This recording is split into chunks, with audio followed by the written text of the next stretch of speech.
getting started 5 minutes early. Awesome for any Drupal event. My name is JD, and we're here to talk about entities. I'm going to talk in your general direction all about those. So first, I'll tell you a little bit about me, because that's so super interesting. I'm a developer, an architect, project manager, but most recently I consider myself an entrepreneur. I do freelance web development through my company, Modern Biz Consulting, with a focus on complex web application development, which is where I use all of these entities. And recently I'm a founder of Copperly, which is actually a company that was born out of the Drupal community with a bunch of other Drupal folk in the Bay Area. Originally was a service to help business owners figure out the complex world of credit card processing and merchant services. But we're now moving on and now targeting a broader audience and actually building a comparison marketplace for merchant services. And then the other business, this is my hobby that I'm turning into a business. It's a passion project. It's called Miles in the Bank, and that's a service to empower people to travel around the world for free, particularly in business or first class, by leveraging credit card application bonuses and miles and points. And both of those are Drupal-based projects. Miles in the Bank, fingers crossed, will actually be a Drupal 8-based project, still to launch. So that'll be an interesting experience in the next few weeks trying to get that up and running. So today, first we're going to start off talking about the ways that we represent data in Drupal 6 and how that compares to how we represent data in Drupal 7. We'll talk about some terminology, entities, entity types, and bundles. We'll talk about fields. We'll talk about the Entity API contrib module. We'll talk about how and why you might actually want to define a custom entity. And then we'll dive into some code, looking at using entity FieldQuery, defining entity property info in code, and then leveraging the entity metadata wrapper. All right, but first, it's early in the morning. I got to wake you guys up. Got to wake me up. So a little poll. Show of hands, who here is brand new to Drupal? Oh, wow. Woo! Welcome. You're going to have lots of questions. Who's a site builder? Awesome. So we're going to start at a high level, which is going to be particularly applicable to you, and then some of the code. We might be going down the rabbit hole. But welcome. And who's a module developer? All right, got some developers in the room. And anybody on the business side of things? Cool. Good to know about all this stuff. Now, who here has actually created a custom Drupal 7 entity in code? All right. Got a few. And that leaves the rest of you. I want to see everyone's hands up. Who hasn't put their hand up? Who has not created a Drupal 7 entity? All right. Okay, so we'll get started talking about Drupal 6 data as a comparison to Drupal 7 and ways you can represent that data. So the first kind of most custom way is in a custom database table. Use hook schema to define all that great data. But there's not much more beyond that. Beyond that, you got to deal with it yourself. There's nothing special going on there. Then in Drupal 6, of course, we have the concept of a user, which is a type of data, comment, file, vocabularies, terms, and then nodes, everyone's favorite, because that's what you create through the field UI in Drupal 6. And of course, there are different types of nodes. We call those content types, like page and blog post, two good examples. Now, in Drupal 7, take all of this stuff and you basically add it and you shift it. So in Drupal 7, all those great things we just talked about are all a type of entity, with the exception of that custom database table, which is not necessarily an entity. And then we add this concept of a custom entity type. So in Drupal 7, most of the important, interesting data is represented as an entity. Whereas in Drupal 6, they were just represented as these sort of primitive custom data types that Drupal defined, like user. But in Drupal 7, a node is an entity, a user is an entity, a comment is an entity, lots of entities. And that custom entity type is basically a custom database table plus a bunch of extra information that lets Drupal and other contrib modules do all kinds of great things with it. All right, so entity types. So this is the elemental building block for all that important data in Drupal 7. Generally represents a concept or a noun. And different entity types store their data differently. That's kind of the key differentiator between types of entities. And generally, an entity will store data in a single database table. For example, a node, the node database table, has a bunch of properties: title, body, timestamp for creation, etc. And a user has different data. Username still has a created timestamp, but has a last visit timestamp, as well as a whole bunch of other data. And you define these entity types using hook entity info, which we will dive into in a little bit. So a little different than an entity type is an entity, which is an instance of an entity type. So some examples from core. The user JD Leonard with UID 80902 is an entity of type user. The page Drupal rocks with the node ID 44 is an example of an entity of type node. And you can load any entity with the function entity load. So here's an example where you're loading two nodes given their node IDs, but we're using the entity load function just as an example of using this more general purpose function. And so you specify the type of entity that you want to load and then the IDs. And core provides some convenient wrappers that make this a little easier. So you got node load, user load, which you may be familiar with. It helps out. Another key piece of terminology are bundles. This one took me quite a while to figure out when I first started. But basically, a bundle is a subtype of an entity. So if you look at page and blog post, those are two content types, also known as bundles of the node entity type. I'll let that one sink in for a little bit.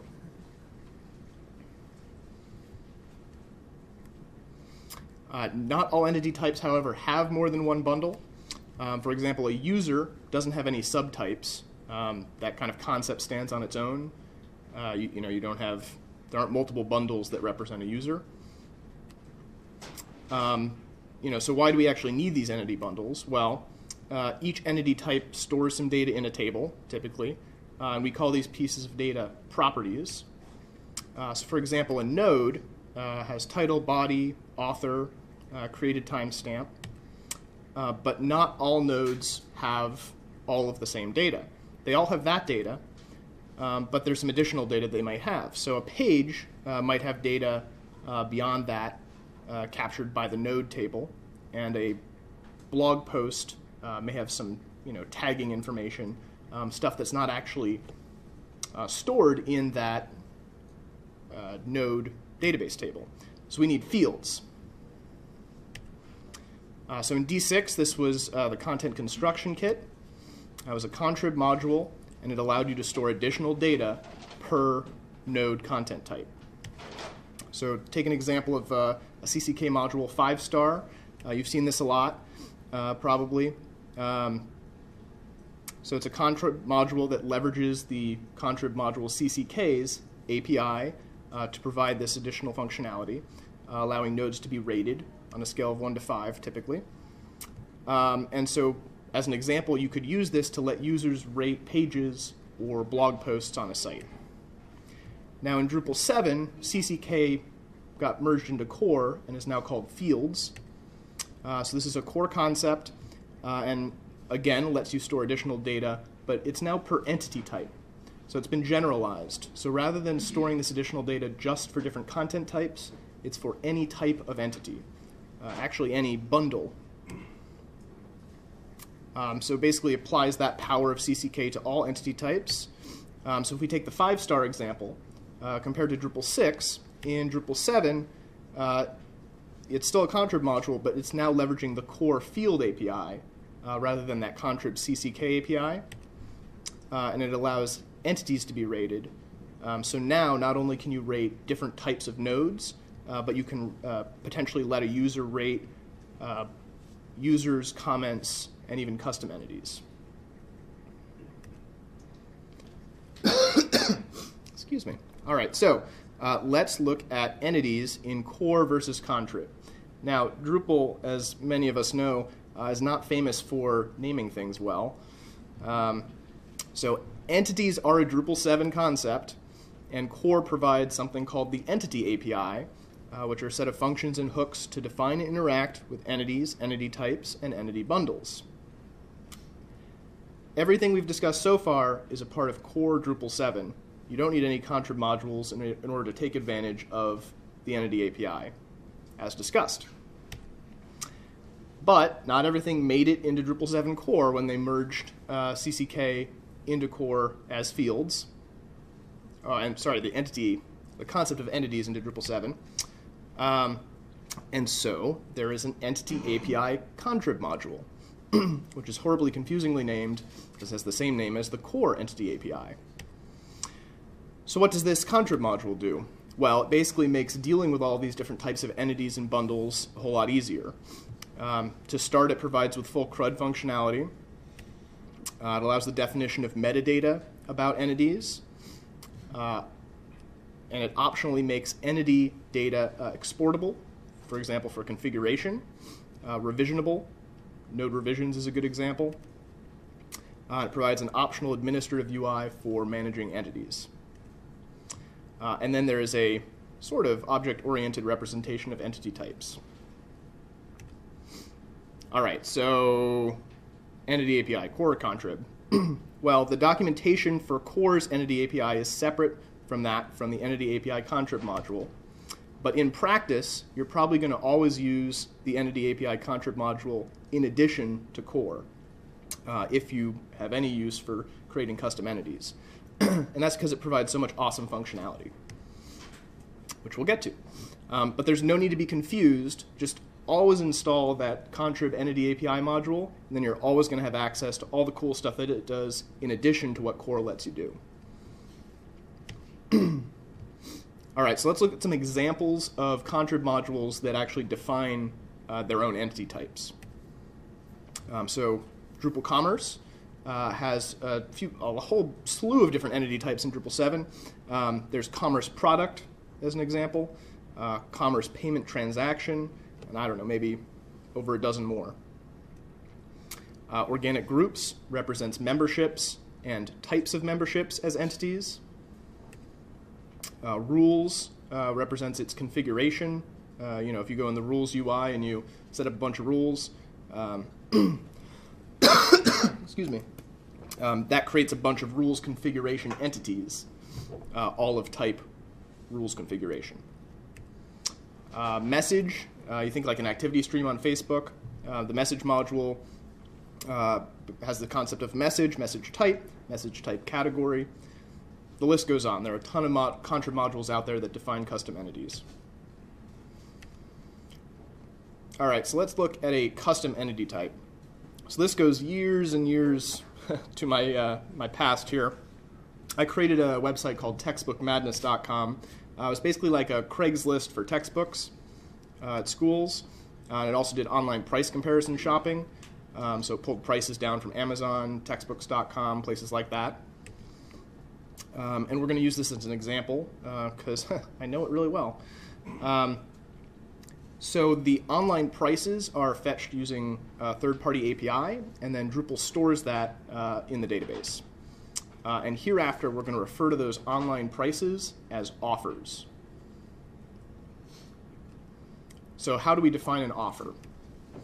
Well, we could use the UI to define an offer node, an offer content type node. A node content type called offer with a bunch of fields to store all of that pricing information. But there's a lot of overhead if we do that. We don't need or want a page per offer. There's no reason each price needs its own page. We don't want revisions of those prices. We're going to, every time we pull a new price down, we're just going to create a new price, new offer. We don't need all that node base table information. All that information about, who created the price. Well, nobody created the price. we don't need all that information. And we don't have any need or desire to have a UI for adding or editing these prices. It's all going to be done programmatically. We want an entity. Oh boy, here comes the code. All right, so to start out, this is just a hook schema implementation. You may very well have done a bunch of this before, you developers out there. And here we're just defining the database table for the offer. So the machine name here, or the table name, is tbm_offer. And we're defining a bunch of fields here. So we've got an offer ID, which is the primary key. We've got an ISBN number, which uniquely identifies each textbook or each book that the offer refers to. Retailer ID, so that might point to Amazon.com as an example of a retailer. Then there's the actual price and when this record was last updated. All right, so now we implement hook entity info. So hook entity info is where we basically tell Drupal, hey, actually this database table, TBM offer, represents an entity. And we want all the cool entity stuff to happen. So we say, hey, what does this table mean? Well, it's an offer. And we also say, hey, the plural of that is offers, because Drupal doesn't know any better. And then we define which entity class to use, and Drupal provides this built-in excuse me, this built-in entity class that you can just reference and get all the cool entity functionality. But it's pluggable, so you could plug something else in there if you wanted to. Not usually necessary. Then there's a controller class. This goes into the inner workings of the entity system, and basically you just use entity API controller, you'll be fine. And you define what module is actually defining this entity type. You reference that base table that we defined in hook schema, and then you decide whether you want this entity to be fieldable, just like you're used to using the field UI to deal, to add fields to nodes. There's an equivalent of that with the entity API that would let you add fields to a custom entity like this. And then we specify that the offer ID in that table is actually what we're going to use as the identifier for each offer. Now, there are a bunch of things you can do beyond this. This is just like the simplest example. So for example, you can make an entity type exportable. So I've highlighted the changes here. Basically, you just switch up that controller class.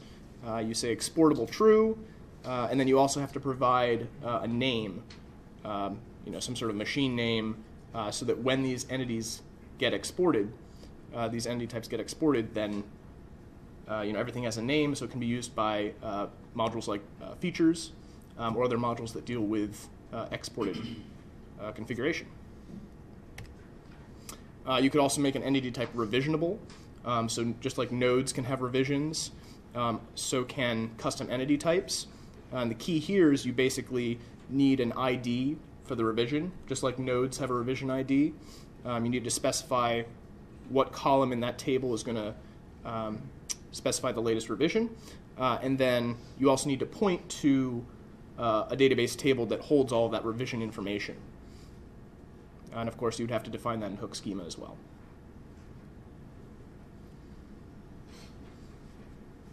All right, so there's some other stuff you can do in here. I mentioned that you can sub out that entity class or that controller class.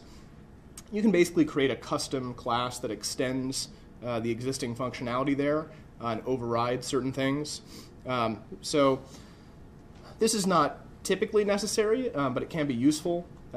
For example, you could override the default label function or the default URI function in that class, such that you don't have to specify a custom label callback or a URI callback.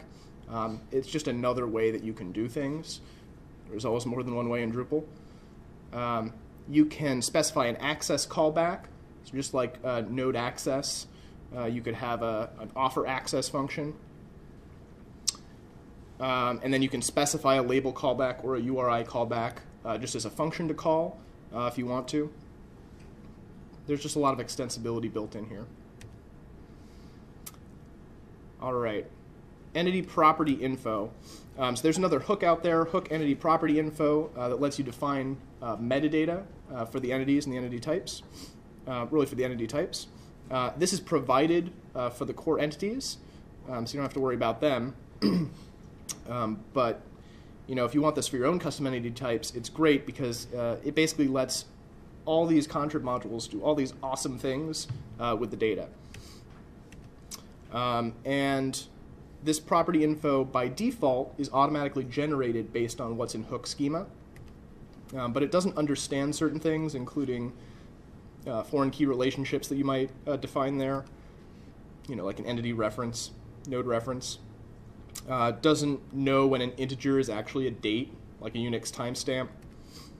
And so we can fill in the gaps from that automatically created, automatically derived entity property info from hook schema using hook entity property info alter. Mouthful. All right, so here's an example. And basically, so remember that we defined all the database, we defined all the fields in the database table for this TBM offer entity type. And here what we're saying is, hey, for that TBM offer, I just basically want to, there's some missing code here, but I basically want to override some of that information. So here, the URL property in the database was defined as a varchar in hook schema, but it's more than a varchar. It's actually a URL. And so we can specify that it's a URI in the entity property info here, and that will open up all the functionality you would expect for a link, right, for a URL in a bunch of different contrib modules. So imagine in views, you have the ability to have a URL be a link. Well, now views will know, actually, this text represents a URL. Give me all the options related to a link. Similarly, last updated, so that's an integer, as we defined in hook schema. But actually, it's a date. So we would love to have all that date functionality in views and in other contrib modules. And there are all sorts of other data types that you can define here. So instead of URI and date, you can have token, which is basically a machine name. You can specify integer, decimal, duration, Boolean, entity, struct, and even lists of these types.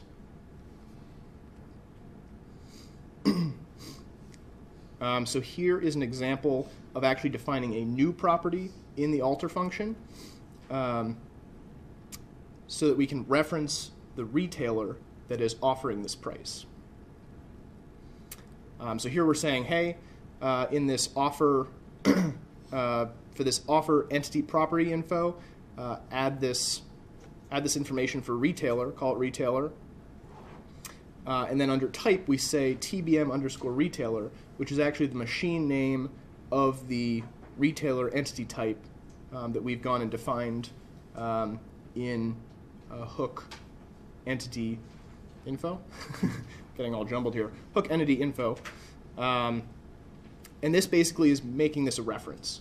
So it's saying, hey, there is this reference for a retailer that makes the offer. Here it is. It's required. And then the schema field refers to the database table property that actually contains the data that we should use to figure out this reference to the retailer.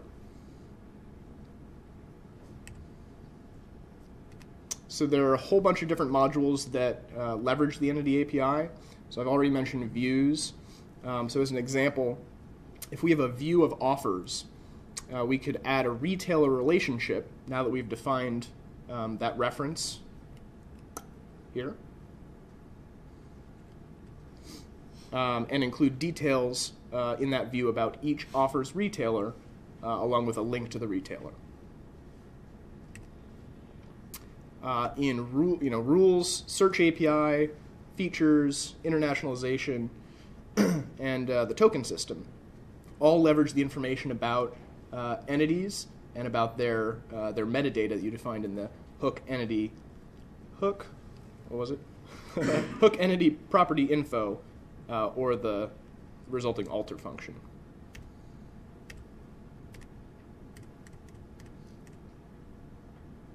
Actually, let's go back here to the token example here.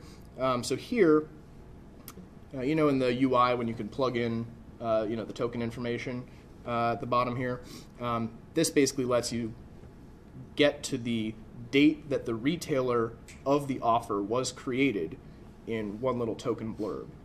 And that's all made possible because we've defined all this information about the entity and its metadata. I'm going to take questions so far. Any questions out there? Don't be shy. This is it's a little tough to explain, a little tough to understand. What's a machine name? Machine name, basically it's, you know, a limited character set that you're allowed to use to define a unique name for representing something. What's a good example? When you create a view in the views UI and you type the name of the view, then it usually automatically types out a little something with an underscore, you know, something, something, underscore, something, something. That's the machine name. And so where I referenced it earlier was the ability to actually refer to a data type for a machine name. So earlier you were talking about you didn't want overhead, like you didn't need a page for everything or an admin UI, things like that. Are there any other criteria that you use to determine whether you use a custom entity rather than a node? There are. It's a great question. Hold on to that one because I think I'm going to talk about that some more. If I don't, raise your hand again, please. Are there any best practices for like naming your entity tables? Because I can see this being very powerful, but you could end up with a lot of different entities. So maybe Sure. prefix it with like custom entity underscore TBM underscore offer, and then that way. Yeah. So basically, I had a custom module called TBM for Textbook Madness, and so just as you prefix, you know, functions in your custom module with TBM, you can do the same. Use the same prefix for any custom database tables you create, and you typically use that same name as the machine name for the entity that you define in code as well. So just using the module name as a prefix basically lets you keep all of that separate from anything provided by other modules or provided by core, but it's still up to you within your own modules to make sure you don't get confused. Good question. All right, what else you got for me? Crickets. All right, so we're going to talk about entity field queries now. So this is another thing that Drupal provides. It's a really powerful tool for querying entities, but it's very simple. And it helps ensure database portability. So for example, you might have fields that leverage a NoSQL database of some sort.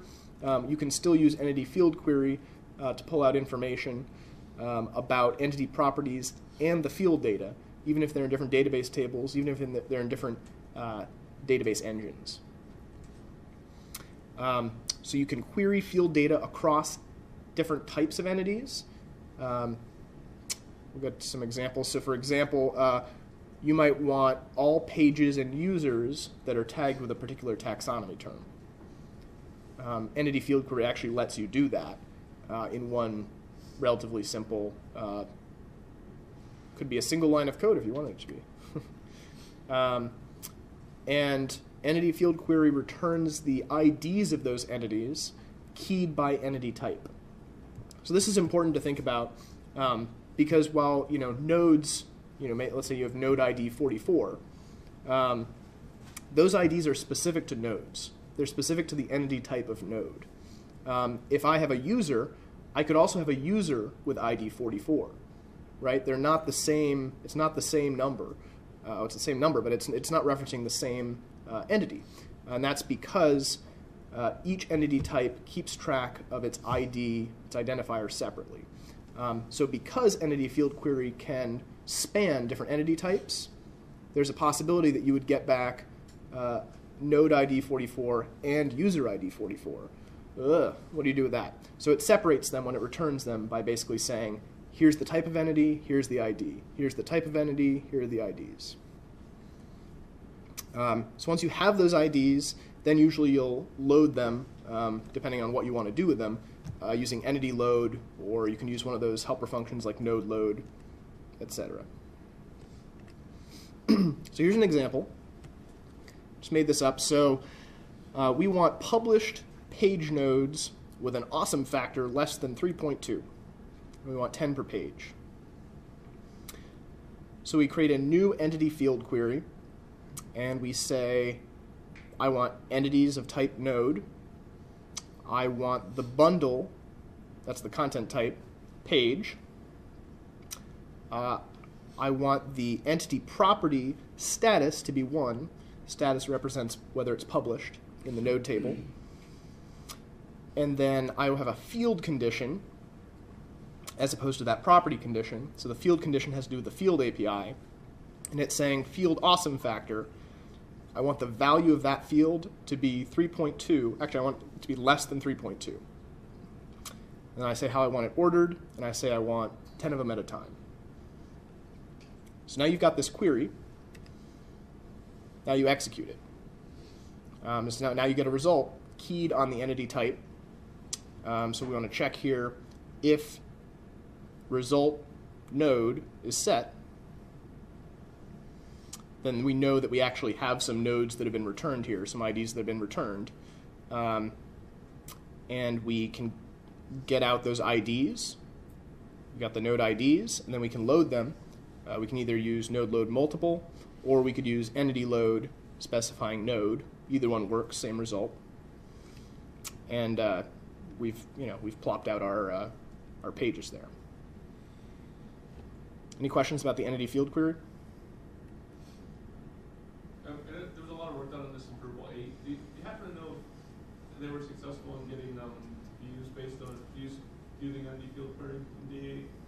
I have no idea. Right. Good question. Does anybody know if... I keep reading the blogs and I can't figure it out. Is Drupal 8 using entity field query and views? There was an attempt. Yeah, it sounds familiar. CSHX. Uh-huh. Tried it, but I don't know if we got it. I'd be impressed. Yeah. It was, yeah, Micah. Can you flip back? Was that last parameter, was it pages or pager? Pager. Pager. Is there an offset that goes with that too? Is that I believe there is. Or actually, how does this work? You know, once you've done the pager, so we didn't actually demonstrate the pager here, but you have this query object, and I believe it's been a while since I've done it. I think you can just execute the query again, and it'll get you the next page, but don't quote me on that.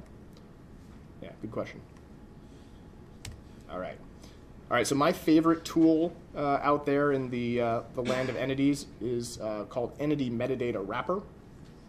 So this is a class that makes dealing with entity and property values a lot easier in code than it otherwise would be. So you don't always know when a field value exists. You don't have to type all those language none zeros everywhere, or specify all of that to just get to the data. Especially if you're dealing with sites that aren't internationalized, maybe you don't have to worry about all this stuff. Well, you shouldn't have to actually worry about all this stuff. And it works, pretty cool thing, it works either with the entity ID or with the fully loaded entity object. So you could pass in to an entity metadata wrapper either a node ID or a node. Both work. And then it uses lazy loading to avoid unneeded database calls. So for example, you can easily save a field value without actually loading the entire entity in code. So here's some examples. So here we're getting a node author's email address given a node ID. So before entity metadata wrapper, we would use node load to get the node. We would use user load to get the author. And then we would extract the email address from that author object. Well, after doesn't save us a ton of code here, but it does make it simpler, especially as things get more complex. We create this wrapper object using the entity metadata wrapper function. And we say it's of type node, and here's its ID. So now we get this wrapper. Now at this point, the entity metadata wrapper hasn't even gone to the database. It hasn't loaded anything. But once we call this next line here, we do wrapper author mail value. Now, because we've defined all of that entity metadata about the relationships between entities, and Core has provided some of that, or the entity API has provided some of that, the entity metadata wrapper knows that to get to the email address of the user who is the author of the node, it doesn't actually have to load like all that stuff, right? It only needs to load as much as it needs in order to get that email address out. So that can save a lot of database overhead. It can save some time. So another example, this time actually writing information. So here we're setting the node author's email address. And we don't have to have loaded that author in order to do so. So here or the node. Because remember, we could have created this just with that node ID, this wrapper. So we say, hey, wrapper, for the node, go to the author, go to the author's email address, set it to this, and then save it. And then fingers crossed that all just works. Yes? This is strictly a benefit of Entity in 7. This doesn't really exist in CCK in 6, does it? Correct. The Entity API is just in Drupal 7. The concept of entities really doesn't exist in Drupal 6 as a term and as an API and with all this functionality. But there's no module in 6 that provide this sort of hacking or not that I know of, but there are a lot of modules I don't know of. I would imagine it would have been very difficult because there was no standardized way of keeping track of all this information, whereas in Drupal 7, and in particular in Drupal 8, there is. Because all this information is structured and is tracked in a standardized way so that you can do things like this. And there are equivalents of doing this type of thing using tokens as well, which we saw. It's the same idea. Other questions? All right. All right, so let's look at some more modules. So we've got the Entity Construction Kit. That sounds kind of familiar. This is basically CCK, but for entities in Drupal 7. And this lets you create entity types in a UI, just like you can create node content types in the UI out of Core. I haven't actually used it, but makes sense, just like CCK made sense, right? There's Entity Cache, which integrates with Drupal's Cache API. So that's in Drupal 7. In Drupal 8, this module is not necessary because Drupal's Cache API is already integrated with entities in Drupal 8. There's Entity Reference, so just like a node reference field, but it's generalized. It's for any type of entity. So you can reference a user, you could reference a node, you can reference multiple users, you could reference both users and nodes. It's very fully featured. And then Automatic Entity Label. So that's, again, the generic successor to automatic node titles, but can be used for any type of entity. All right, so for more information about entities, you can check out the API documentation. There's a whole lot of information and a whole lot of subpages for you to read through. That's where all this good stuff comes from. The Entity FieldQuery documentation, it's got a good page.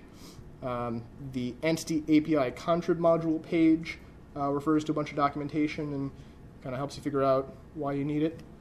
And then this deck, I say it is on the Drupal Camp Michigan site. It will be.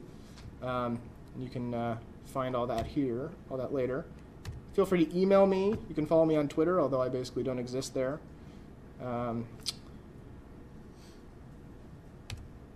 Thank you.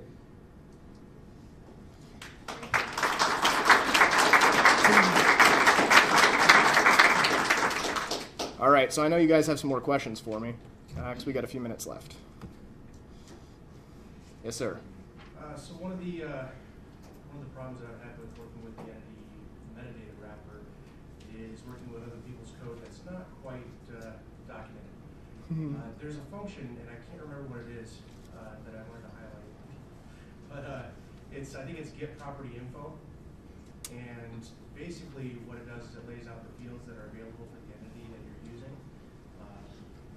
It has saved me a million times working with other people's code instead of having to go through the code and find various, not quite a question, but I thought I would bring it up. Yeah, no, it's worthwhile. And actually, if you if you use a debugger, it's also possible to access some of this information about the structure of entities and all that metadata that's been defined about them by stepping through the debugger.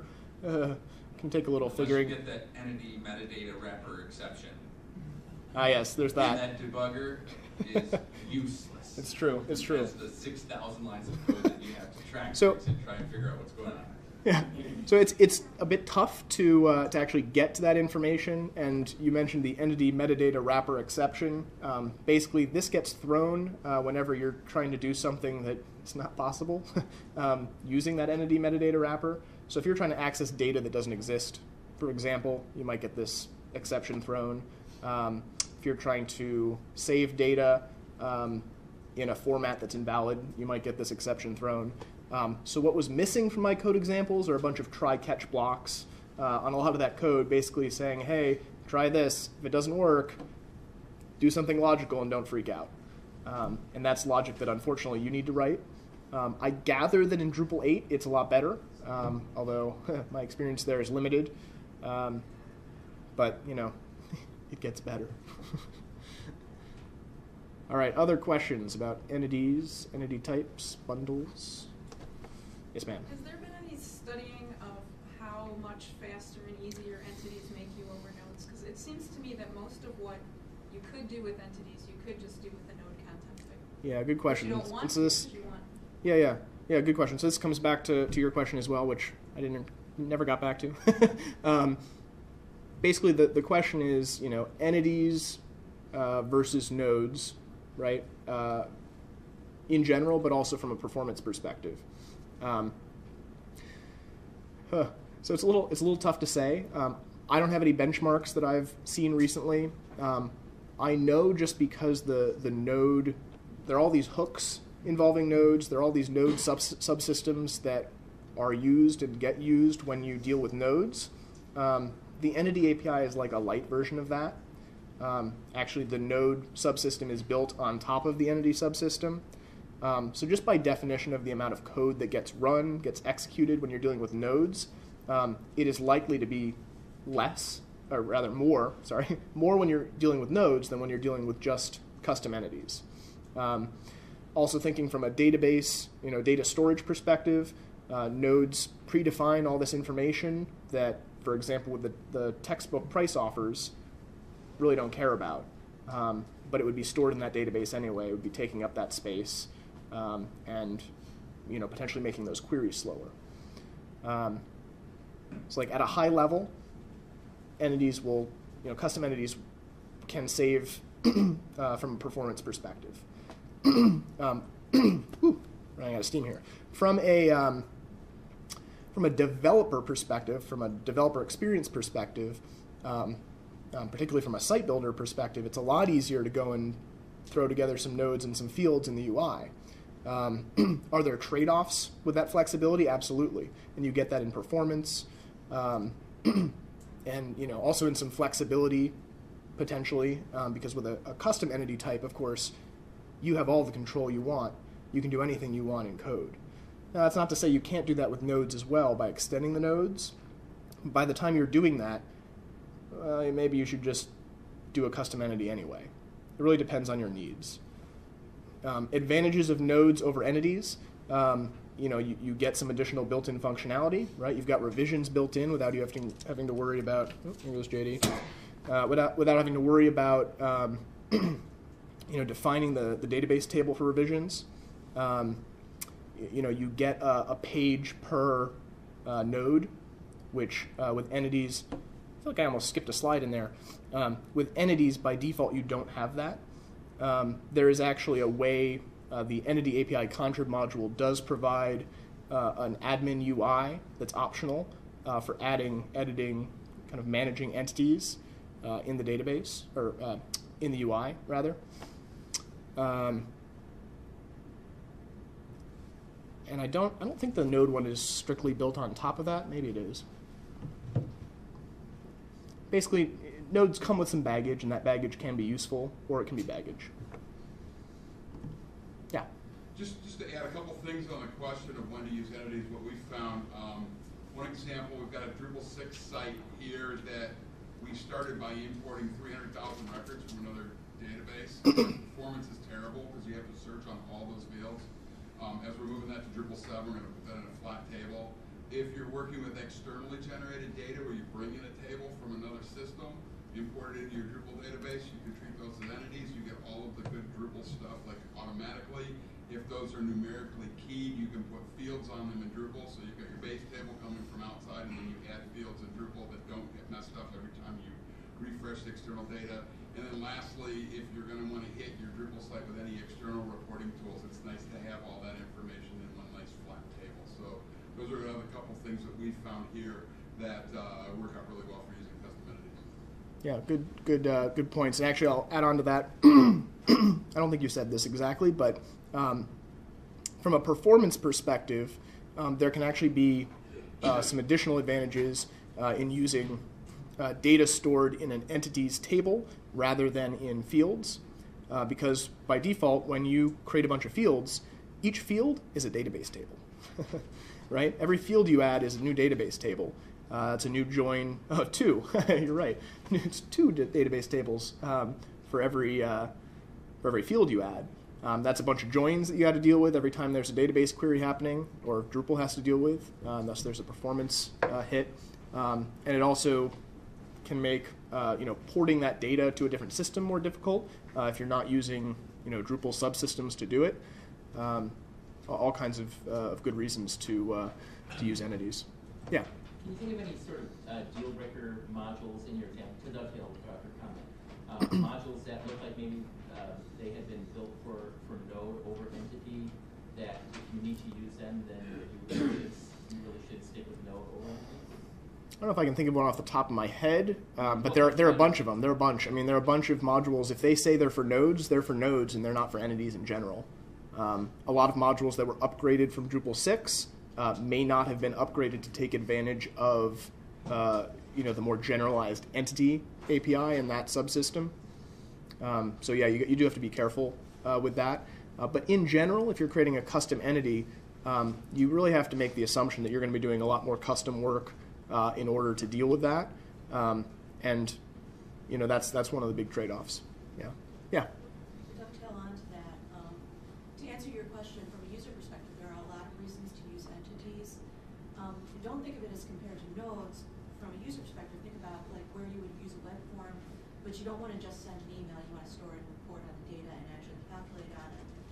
And for that, you can't use a web form, but entities are a great solution to build a system where you can actually control and modify data for, like example, orders, CRM systems, so on and so forth. But you don't want users going in and adding nodes. You want to just capture a certain set of data and then manually create workflows around it and so on and so forth. But in terms of entities, I had a question. What has been your experience with feeds in entities? I haven't used feeds in entities.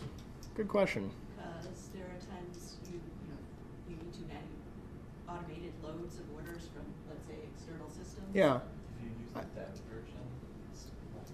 It's very nice. Okay, So it's nice with the dev version, we're told. Okay.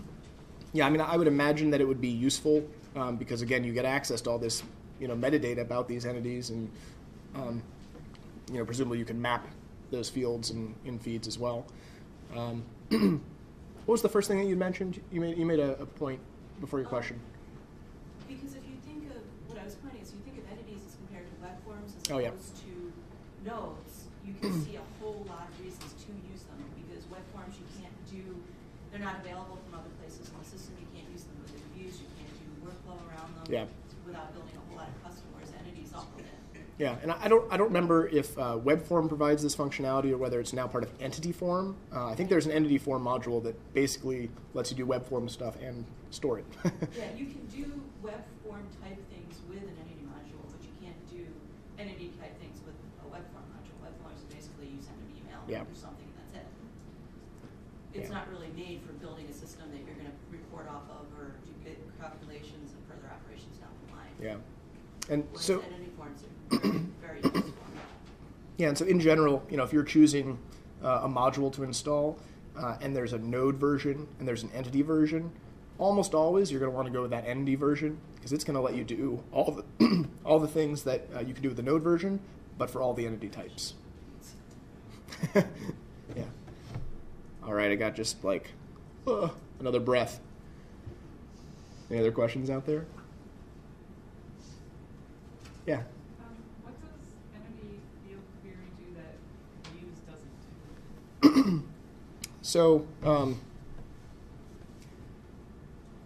entity field query is a specific way of querying data.